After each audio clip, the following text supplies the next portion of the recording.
안녕하세요, 위블맨입니다. 올해 ATP1000 몬테카를로 마스터스에서 데뷔하는 사람이 있습니다. 현역 시절 세계 1위까지 올랐던 러시아 레전드 마라트 사핀인데요. 세계 9위 안드레이 루블레프 팀에 합류해 코치로 처음 나서게 됐습니다. 사핀이 누구인지 먼저 살펴보면 메이저 2회 우승을 포함해 통산 15차례 정상에 올랐던 2000년대 초중반을 풍미한 테니스 스타인데요. 시속 220km를 오가는 강력한 서브와 함께 폭백이 모두 좋았는데 특히 백핸드는 역사상 최고 중 하나라는 평가까지 받았습니다. 무엇보다 두 번의 메이저 우승 임팩트가 컸습니다. 첫 우승은 20살이었던 2000년 US 오픈입니다. 당시 결승에서 피트 샘프라스를 세트 스코어 3대 0으로 완파하고 정상에 올랐습니다.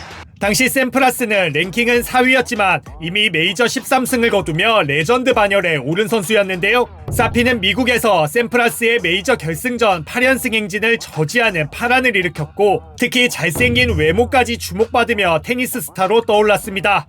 여세를 몰아 그의 연말 처음으로 세계 1위를 꿰차기도 했습니다. 두 번째 우승은 2005년 호주 오픈이었는데요. 4강에서 당시 세계 1위 로저 페더러를 4시간 28분 만에 5대7, 6대4, 5대7, 7대6, 9대7이라는 정말 극적인 스코어로 역전승을 거두고 결승에 올랐습니다. 결승에서 호주 영웅이자 당시 세계 3위 레이튼 휴이트를 세트 스코어 3대1로 꺾고 최종 우승을 차지했는데요. 최전성기 시절 페더러를 하드코트에서 이긴 정말 몇 안 되는 선수 중 한 명입니다. 당시에도 사핀의 결승 진출과 우승은 센세이션하다는 평가를 받았었는데요. 재밌게도 당시 1회전에서 맞붙은 선수가 188위 신예였던 조코비치라 이 우승은 10년이 더 지난 뒤엔 페더러와 조코비치를 모두 꺾고 호주 오픈을 우승한 선수로 재평가를 받기도 했습니다.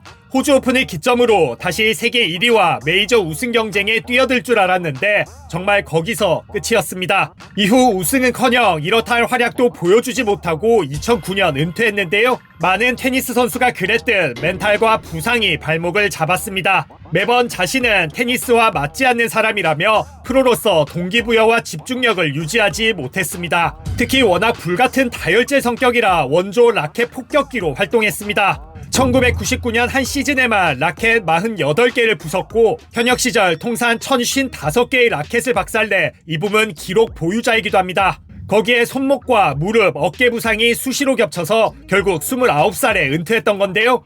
은퇴 당시 자신은 그동안 고통을 너무 많이 받았는데 이젠 스케줄도 연습도 아무것도 없는 온전한 본인이 됐다며 해방감 가득 섞인 고별사를 남기기도 했습니다. 사피는 여동생이 세계 1위까지 올랐던 디나라 사피나라서 테니스 역사상 모두 세계 1위에 오른 최초의 남매라는 또 다른 이색 기록도 있습니다. 은퇴 후에는 러시아 테니스 협회와 올림픽 위원회에서 잠깐 일하다가 푸틴의 당원이 되어 정치인으로 활동하기도 했습니다. 2016년에는 러시아 선수 최초로 명예의 전당에도 헌액됐습니다. 그렇게 테니스와는 아예 연을 끊은 줄 알았던 사핀이 은퇴 16년 만에 자국 후배 루블레프의 코치로 돌아온 건데요. 몬테카를로 대회 출전을 앞두고 가진 여러 인터뷰에서 루블레프는 원팀이 된 비화를 들려줬습니다. 몇 년 동안 스스로 길을 찾지 못했고 무엇을 위해 무엇을 해야 할지도 몰랐다고 깜짝 고백했습니다. 특히 좀 극단적으로 들릴 수도 있겠지만 살아야 할 이유나 목적도 찾지 못했다며 그동안 심상치 않은 슬럼프가 있었음을 암시했습니다. 그런 상태가 한두 달이 아니라 오래 지속돼서 정말 버티기가 힘들었다는데요. 그때 떠올린 인물이 사핀이었다고 합니다. 어린 시절부터 늘 동경하며 자라서 조언을 구하고 싶었다는데요. 번번이 망설이다가 이 상황에서 못할 게 뭐가 있냐는 마음으로 지난해 연락했다고 합니다. 그때가 7월이었다고 밝혔는데 실제로 루블레프는 그전까지 연패를 당하다가 7월 US 오픈 시리즈를 기점으로 반등하기 시작했습니다. 올해 초 호주 오픈에서 첫판 탈락하는 등 다시 부진할 때도 사핀에게 연락했고 이후 루블레프는 ATP 500 카타르 오픈에서 오랜만에 정상에 섰습니다.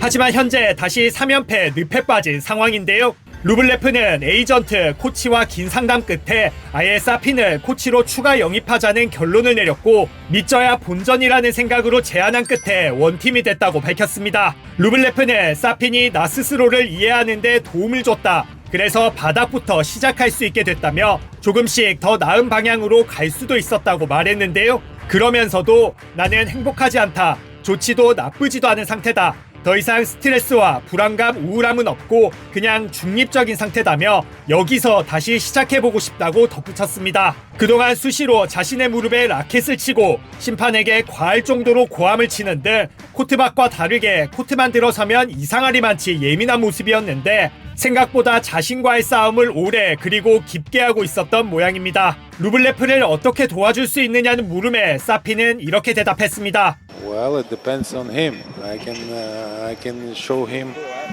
the road, but he needs to walk the road because it's not gonna happen magically. You need to work your way, and I think it's up to him. So let's see how it goes for the next couple of weeks. But I think he's willing to do it. 불같은 성격이었던 사핀이 과연 루블레프를 도와줄 수 있겠냐는 견해도 있지만 명예의 전당 헌액식에서 사핀이 내놓은 소감을 보면 코칭 방향이 짐작도 됩니다. 당시 사핀은 처음 선수 생활했던 그 시절이 그립다며 그때는 다른 선수들과 함께 어울리고 밤을 지새며 놀았다고 말했습니다. 가족 같은 느낌이었는데 요즘 선수들은 너무 프로의식이 강하고 진지하다며 웃기도 했습니다. 이 소감은 사핀의 프로의식이 부족하고 재능에 비해 꾸준하지 못했던 이유를 단적으로 보여준 멘트라고 평가받았는데요. 하지만 이런 코치라면 기술과 전략뿐만 아니라 강박에 시달린 루블레프에게 여유와 유연함을 줄 수 있지 않을까라는 생각도 듭니다. 두 사람의 계약 기간은 일단 프랑스 오픈까지입니다. 루블레프는 연장 여부는 사핀에게 달렸다고 말했습니다. 새로운 시도를 하는 만큼 사핀이 즐기느냐 아니면 고통을 받느냐에 따라 달라질 수 있다는 건데요. 코트에선 불같지만 코트 밖에선 젠틀한 신구 러시아 에이스의 만남, 여러분은 어떻게 생각하시나요?